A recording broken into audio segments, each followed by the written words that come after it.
2021, Week 16, we had the Niners and the Titans. So right before half, the Niners have a 3rd and 2, and this clock was running. They had 23 seconds left at this instant. They could have snapped it at 13 or 14 seconds left. They chose to snap it right about now with about 22 seconds left. And Garoppolo is going to sneak for the first down, and the Niners are just going to go into half. So what was Shanahan trying to accomplish? I think he just didn't want to have to punt. So if you took a knee on 3rd, you don't just get to halftime. Tennessee would probably call timeout. You would have to send out the punt team. You would risk a bad long snap, a blocked punt, or a good return by the Titans. And Shanahan didn't want that. But here's the thing, Shanahan. There's a much better way of just getting to halftime, if that's your only goal. You have Garoppolo on 3rd and 4th. Just drop back for as long as he could and throw it deep out of bounds. A wide receiver on each boundary, so grounding isn't possible. That will take up 14 seconds. Not only does my way not have the downside of Shanahan's, I'm not risking losing a fumble, what we're trying to achieve, the upside, get into halftime, my way, you do that much more frequently. You just do it every time. You throw 2 balls out of bounds, and that wastes 13 or 14 seconds. Shanahan isn't going to pick up this 3rd and 2 nearly every time. So there's a big chunk of the time the 3rd and 2 conversion fails, and he has to send out the punt team anyway, which is exactly what he doesn't want to do. So this got me thinking about the 2 most egregious head coaching decisions I've ever seen in this area. One was 2015 right here. Chiefs-Broncos Week 2. The Broncos score late to tie the game, and Andy Reid, with 36 seconds left, basically chose the absolute worst thing possible. So I would just be throwing bombs to Macklin. And if you're thinking, how is he going to get behind the defense? They have to be worried about that and like nothing else.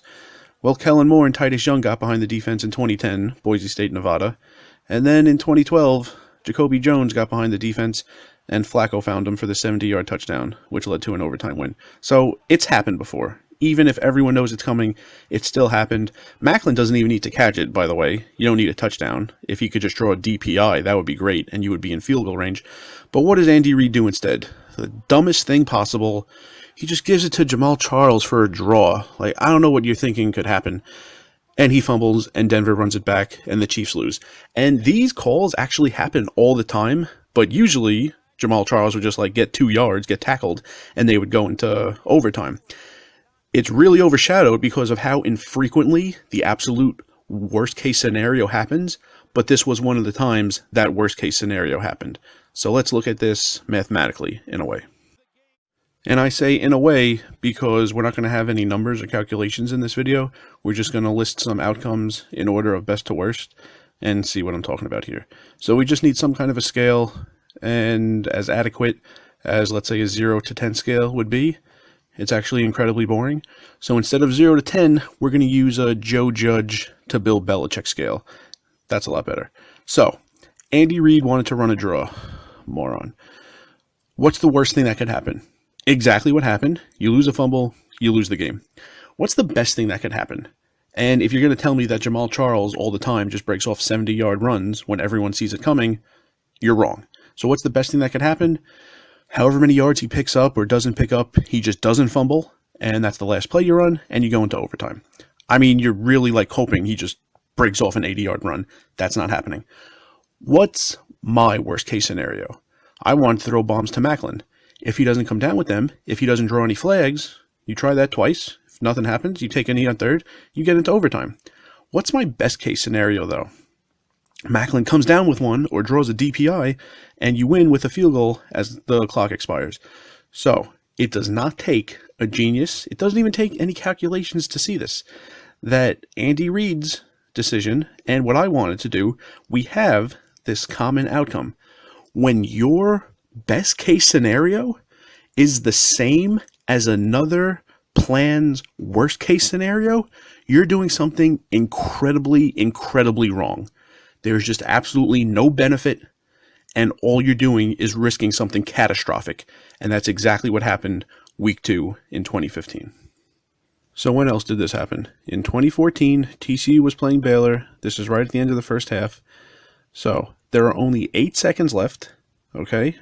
And I understand, it's 4th down. You don't want to turn the ball over on downs. But there's only 8 seconds left. And you see from the formation what Gary Patterson is choosing to do, which is the dumbest thing you can possibly do. So I would throw a Hail Mary, it'll take at least 8 seconds, and you're going against Baylor's D-back, so you're probably higher than the average Hail Mary success rate to actually get one. But instead, Gary Patterson decides to punt. Nobody knows why. And exactly the worst thing that could happen happens. Terrible snap. Baylor recovers with time on the clock. And they got an extra 3 points right before the half ended. So just like with the Andy Reid decision, let's do that same setup. Gary Patterson's decision to punt. Well, let's look at mine first. You throw a Hail Mary, you could score a touchdown. You throw a Hail Mary, the worst thing that happens is it takes 8 seconds and the half is over. Hail Marys take 8 seconds. You're not blowing out birthday candles. They take time throwing Hail Marys. I don't know where he's been that he doesn't understand that. So, my outcomes in black for a profit, red for a loss. What are Gary Patterson's outcomes? Best case scenario, you have a good snap, a good punt, and no return, and you get to halftime. What happened was they allowed a field goal. It was actually funny. It almost took 8 seconds, so they almost got out of it. But worst case scenario is they could have allowed a touchdown, which actually the first Baylor player to the ball, if he just kind of knocked the punter out of the way, there were like 3 Baylor players right behind him. One of those could have scooped it, but he jumped on it. So it was downed at the 1, and they kicked a field goal. But they could have allowed a touchdown. So my ways are in black. Gary Patterson's are in red. Just like with the Andy Reid scenario.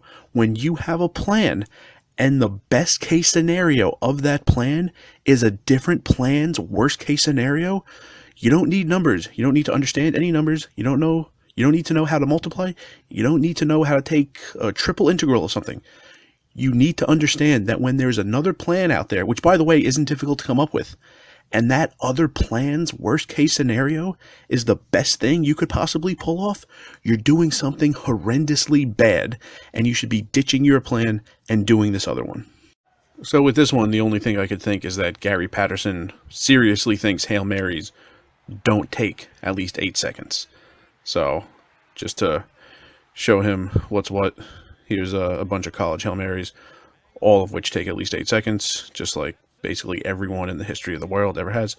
But this type of scenario happens a lot when there's like I don't know how the coaches are thinking. They just don't understand the benefit to the risk, because I have no problem going for something, risking something when there's a benefit to be had.